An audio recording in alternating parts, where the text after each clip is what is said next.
As Russian invasion into Ukraine has left its major cities, including its capital Kyiv, under siege, India has launched Operation Ganga to bring back its citizens stuck in the war-torn country. So far, 30 evacuation flights have been operated, flying back more than 6,004 plus Indians as per the MIA data, mostly students from Ukraine. I spoke to some of the students as they returned from Ukraine and reached Delhi last morning. In tears and smiles, they reunited with their families. Herein, listen about their stories from the war-struck days. जी जब हम वापसी आए airport पहुँचे तो अपनी gas की मिट्टी होके उसके बाद हमें इतनी खुशी हुई कि हाँ आपको हम बहुत सुरक्षित हाथों में हैं और मोदी जी ने हम सबको निकाला है तो उनका भी बहुत बहुत धन्यवाद करता हूँ मैं। जी बमबारी को वहाँ पे हम जब थे तो पिछले 10 दिन से हो रही थी। हमें लग रहा था कि ऐसा कुछ नहीं होगा हमारे पास तक इतनी बमबारी मतलब या कोई वॉर हमारे पास तक नहीं आएगा क्योंकि हमसे काफ़ी दूर पर कीव स्थित जगह थी वहाँ पे बमबारी हो रही थी। लेकिन एक रात ऐसी भी आई कि हमारे 100 किलोमीटर पास एक टर्नोपिल जगह पड़ती है, वहाँ पे पूरे पे उन्होंने कब्जा कर लिया रसिया ने। उस टाइम हमें ऐसा लगा कि शायद अब हमारी बचने की उम्मीद भी ख़त्म है। तो हमने सोचा था कि अब हम वापसी घर नहीं जा पाएंगे, कभी भी वो आ सकते थे क्योंकि 2 घंटे का रास्ता कुछ ज़्यादा नहीं होगा, कभी भी आ सकते थे। एकदम दहशत का माहौल था और परिवार से बात करने में बहुत परेशानी महसूस होती क्योंकि घर वाले भी परेशान इतने होते थे, घर वाले फ़ोन पे केवल रोके थे, बात नहीं करी जाती थी उनसे भी।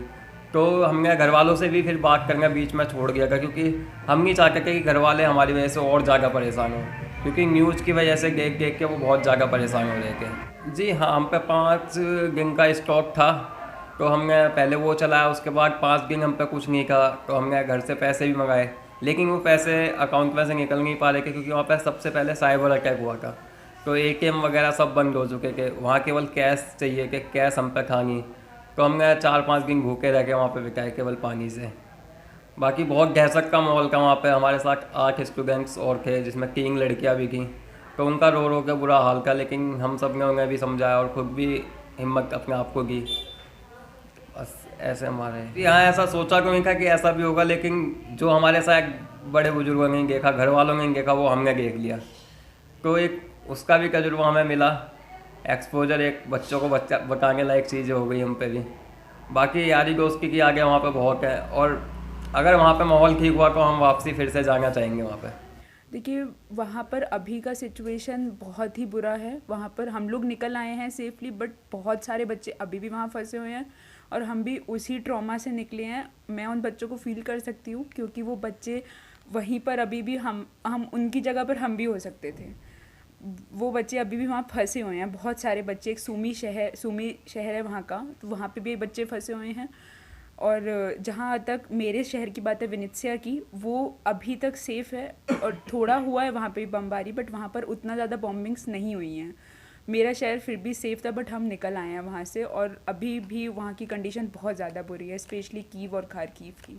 जी मैं एक्चुअली 10 डेज से मैं ना तो सो पाई हूँ, अभी भी मैं अपने घर में आ रही हूँ। मैं इतना ट्रॉमेटाइज स्टेट में हूँ। अगर अलार्म भी बज रहा है तो मुझे ऐसा लग रहा है कि सायरन की आवाज़ बज रही है और हमें शेल्टर में जाना है। मैं जिस अपने घर में रह रही थी मुझे अपने घर का भी मुझे ये नहीं था कि मैं अपने घर में हूँ। वो बस अलार्म बजता था रात में, हम लोग 3 बजे भी अगर अलार्म बजता तो अलार्म मतलब कि सायरन वहाँ का बजता था तो हमें डायरेक्ट शेल्टर्स में भागना पड़ता था।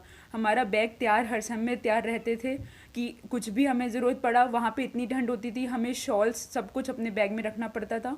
हम तुरंत नीचे भागते थे अपने शेल्टर में, शॉल ओढ़ते थे। इतना ठंड होता था, माइनस में टेम्परेचर होता था वहाँ पर।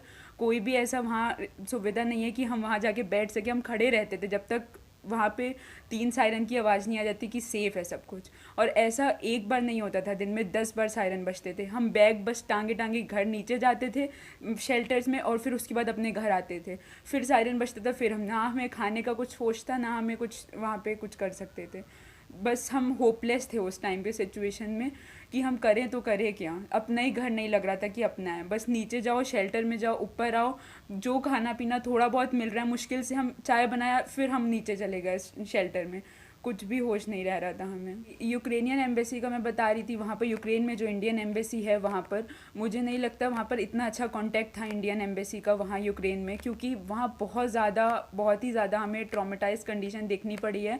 जैसे ही हम वहाँ से निकले हैं, बॉर्डर तक पहुँचे हैं, यूक्रेनियन बॉर्डर तक, बच्चों को 15-15 किलोमीटर भी चल के आना पड़ा है वहाँ पे बॉर्डर तक का। और वहाँ लिटरली जो यूक्रेनियन जो वहाँ के सोल्जर्स थे वो लड़कियों को मार रहे थे। हमने अपनी आंखों के सामने देखा है कि हम लड़कियाँ, मेरे ही साथ की जो लड़कियाँ वो वहाँ पे पिट रही हैं, और उनको फिर भी हम लड़कियां तो आगे निकल गए थे, लेकिन लड़कों के साथ इतना ज़्यादा उन्होंने वो किया, लड़के रो दिए थे वहाँ पर कि हमें प्लीज़ निकालो। वहाँ एक एक घंटा हो जाता था, एक स्टूडेंट को वो बाहर नहीं निकालते थे।